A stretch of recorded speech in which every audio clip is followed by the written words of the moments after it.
Hey everybody, Scoutcrafter here again. It's Mishmash Monday on a beautiful day. You can see we got a lot of snow coverage. You know, from the other day it was 18 inches, but it was a beautiful storm, lightweight snow, nothing to talk about. And we got a great show planned for today, so let's get downstairs and get started. First thing is that today is 1 week until the Scoutcrafter Tool Tote Challenge is due. So that means you could start sending in those photos anytime now, and I'll have my email address right here. You can send it to me and send me a couple pictures, or obviously if you have your own channel, make a 2-minute video or so of your, and I already got a couple, you know, a bunch of photos from some really fantastic entries. Also some nice videos were put out there. John Fix just put one out. Peter Palmer just put one out. Some really good stuff, and I think you'll enjoy it. It's gonna be a lot of fun. Everybody's having such a blast making these things, and that's why I'm down here today. I'm almost finished. Now I got 1 week to do the finishing aspect, just, you know, because finishing I want to do varnish on this one. It takes a while to dry, so I'm looking forward to this. I hope you do get involved. You got a week. You can do it in a week. Don't procrastinate. And let's get started what we're doing today. Next up, a good friend of the show by the name of Richard Kemp. I know him for a long time from the Long Island Tool Association that we belong to. And Richard has a copper mallet that he wanted to see if we could kind of save or do something. He wants to, it's more of a display, and let's get into it. I'll show you what I'm talking about. Now, we haven't done a show and tell in a while, so let's start off today's episode with a little show and tell. Now, like I said, growing up, I don't think there was any hobby that I didn't get into at one time or another, and still to this day, I find everything so interesting. And currency and collecting coins was a hobby that I got into years ago. But, you know, again, I don't have that kind of money, so I would just do it kind of poor man style. But this is something I've always wanted ever since I was a kid. I first found out about it. This is my most expensive dollar bill that I own. And you can see here that it's a, you can see here the series. You see that? Oh, there we go. Series, I'm sorry about the lighting. 1935 Series A, right?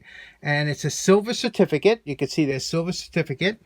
And what this is a Hawaii bill. Now you see there it's printed in black across the back, Hawaii. And you'll also see it on the front of the bill here. Hawaii there and Hawaii there. Now, you say, well, what? I never seen a Hawaii bill before, you know, what? And look at the, you know, how ornate it was. And, you know, it's a beautiful bill, but, and this one's a little bit worn for wear, but, like I said, it's my most expensive dollar bill that I own. What this was in World War II,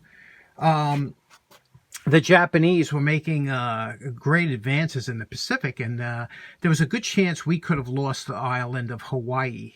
And so what they did was they took all the currency that was in Hawaii and they printed Hawaii on it, okay? And the reason they did that, because if the island did fall to the Japanese, all these bills would become worthless. It was almost like Confederate currency, you know? Overnight, it would become worthless, and this way the Japanese couldn't use our currency against us. So how cool is that, huh? That's a piece of history right there. And you can see here, because it's a $1 bill, these came in different denominations, 1s, 5s, 10s, 20s. And again, they all have the same Hawaii written on the back in block letters and also on both sides. So if ever you come across one of these bills, which when I was a kid, we would always look at our money just to see, especially, remember looking for silver in your change in your pocket, or, you know, later on, weedy pennies or whatever. But if you ever come across a Hawaii bill, don't spend it, because these fetch a pretty penny, especially for some of the ones that are in better condition. But thought you'd find that pretty interesting. Now, as you know, by watching this channel, there are literally hundreds of different types of hammers of the same category. But here we're talking about metal soft blow hammers. And the softest of those type hammers are your traditional lead hammer. And what these were, a lot of times guys would take a piece of pipe. This one here was knurled, so it was made by somebody. And they would take in and melt down some lead and make a hammerhead. Now this, like I said, is the softest of the type of material.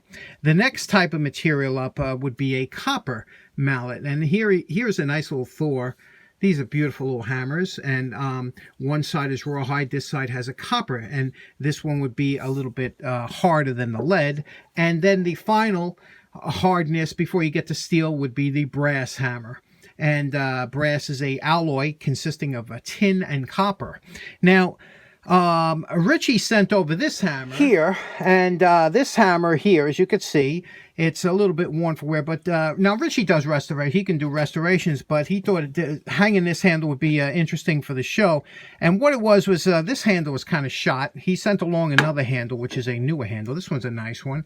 Nice hickory, genuine hickory USA handle. And so what we're going to do is we're going to hang this on here, but you can see these here, when you have typically these type of hammers, because copper is very expensive, what they usually do is they have some way to encapsulate a small copper area. So they either have a split design. This one here is a design that's meant to be pressed in. You buy these little pucks, replacement pucks. When they get worn out, you pop these out and you press in 2 new ones, and Bob's your uncle. The problem is that they're, like I said, they're expensive. Especially this one here is a little bit bigger. It's about 1.5 inches in diameter, and you know, these things could run $20 a side. So that's why you don't see usually these being replaced as often as they should be. And the same thing with this one here. So there is still some life left in here. You know, you basically use it until you start getting close to the metal, and then you get rid of it. So we're going to try and see if we could save this, if we can get this to save it a little bit, to make these usable, and to hang it onto another handle. So if worse comes to worse, even if he later on wants to replace it, it will be hung on a new handle. And let's get to that. First of all, first thing we want to do is we want to see if we can move this metal out a little bit before we flatten it and straighten it out. Okay, here we are at everybody's favorite, the dake. Let's see what we can do. Here's the setup here. Let's take a good look at what we got going on. Okay, you see what we're going to do here is we're going to try and press some of this copper out a little bit so we don't have to cut off quite as much. So what we're going to do is here is place it under here, under the tip. We have this little piece of wood over here, so don't try and cant the head either way. And we're going to apply some pressure here. See, we're applying some pressure, and we just want to move a little bit of copper at a time. Again, loosen it up. Sometimes you have to push this up a little bit when it's down. But you see what we did there? We made that little dent. We're going to do the same thing all the way around here and tighten it up and then press. Okay? And you see what we're doing? We're pushing this down just a little bit. We're not trying to make it oblong or anything that this head will fall out of there. But you can see what we're doing. We're just trying to get this a little bit there. And then we're going to try and cut that area off.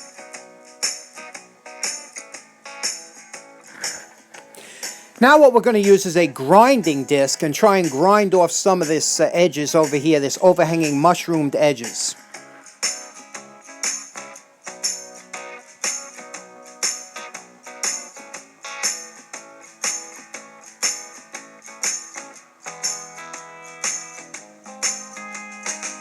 Okay, you can see with just a grinder we were able to get that mushrooming off. We have it now. Now we have to level off the top, the face, because it is...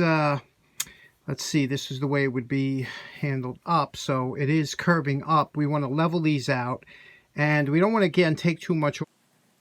Now, these tops do get work hardened as they do, and you don't want that chipping off and hitting you in the eye or something, but we also want to make this level, so we're going to put it now in the vise. We're going to try and level off the top, not taking off too much.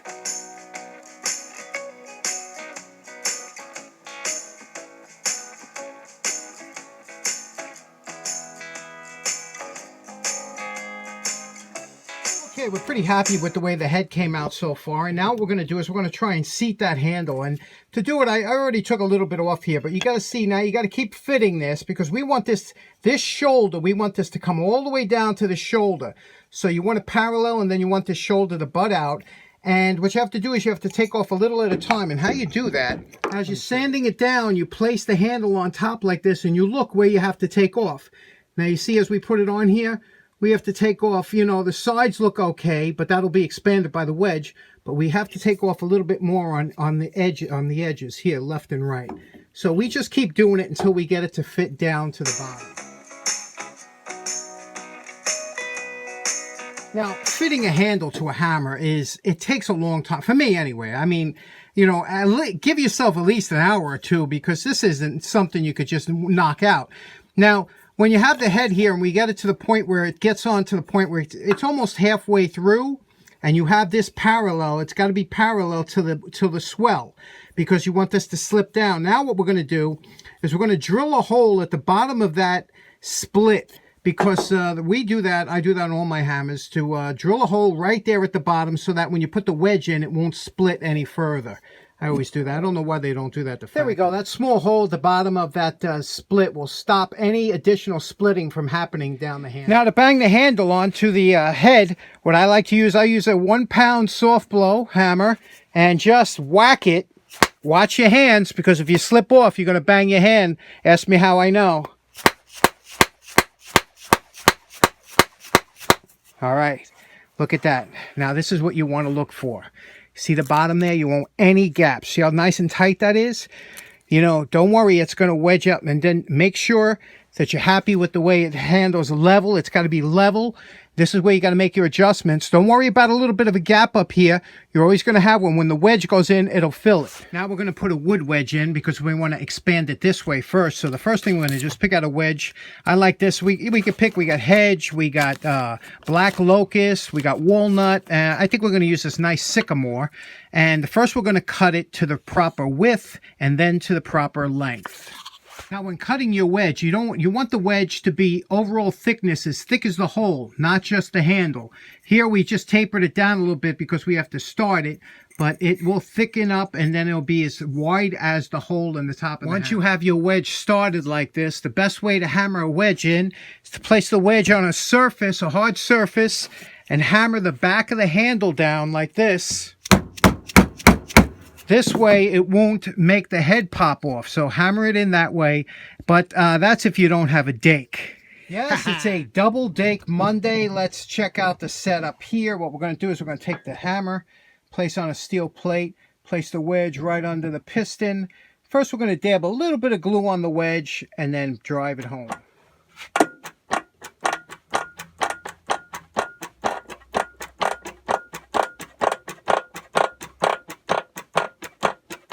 Now, this is my first time using a sycamore wedge. Honestly, I think I prefer poplar, but it's in there tight. It's obviously wedged out. Now what we're going to do is we're going to trim off the top here, and then we're going to put a steel wedge in and fill in the gaps from side to side. Okay, now it's time for our steel wedge. We put the steel wedge in there to lock everything down and also to open it up just a little. Now, you see the way the grain is running? That's the way you put the wedge in, between the grain like this, okay? So that it moves it just a little bit, and this ain't ever coming off anyway, but let's just do that. Special treat. This is a 3 for Dake Day. That's right, 3 times we're heading over to Dake today. We're going to press that wedge in there, and let's see what happens. You know what happened? I was just about to film this and my battery died. Can you imagine if I would have came back and said, well, my battery died. I had to wait. I went upstairs, had lunch. Okay, let's finish pushing this down now. Here we go. Actual time.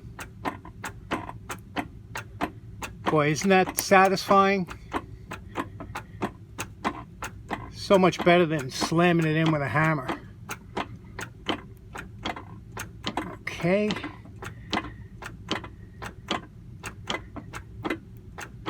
Now we're going to take a look at it, even though it has to go down more.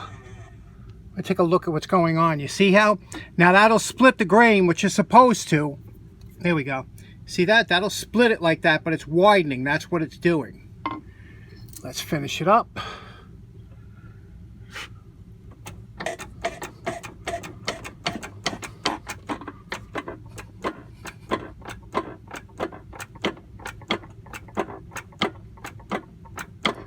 We're using about 2 tons of pressure.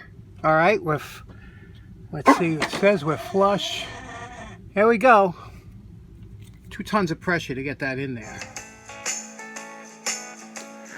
Now you know my favorite part. Remember what this hammer looked like before we started. And we're calling this project done.